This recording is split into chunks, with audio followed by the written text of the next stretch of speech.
د بلوچستان په دکه او خزداره سیمو کې 3 چاودنې شوي، یو تن وژل شوی او تر 100 زیات ژوبل شوي دي. سلام ستړي مشئ پام وکړئ د یاران ټي وي یوټیوب چینل څخه تازه او مهم خبر ته.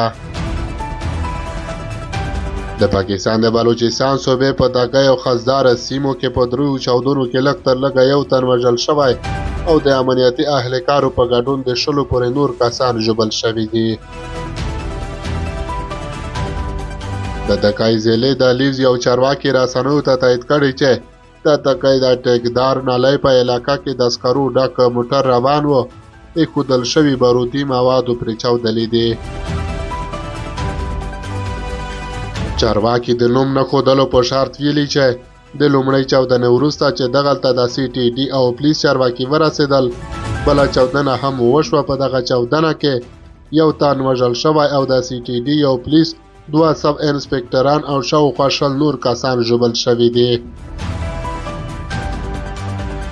د چارواکي په خبره په چاودنه کې ژوبل شوي زیاتره کسان د سکرو په کانونو کې کارکوونکي دي او دوی نږدې روغتونونو ته لیږدول شوي دي.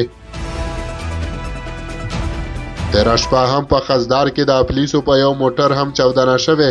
د پولیسو یو عسکر پکې ژوبل شوی او موټر ته هم زیان اوښتی دی. د خزدار پولیس ثانې یو چارواکي مولا بخش دغه پیښه تایید کړې، ویلي دي چې د جلوان کمپلیکس سره نږدې نامعلومو کسانو د پولیسو په موټر لاسي بم غورځولی دی. د یادولو ده چې په دې وروستیو کې په پاکستان کې ناامني ډېره شوې ده چې تېره ورځ پنجاب کې هم د پولیسو په یو پستي برید شوی و چې پکې 7 کسان وژل شوي وو.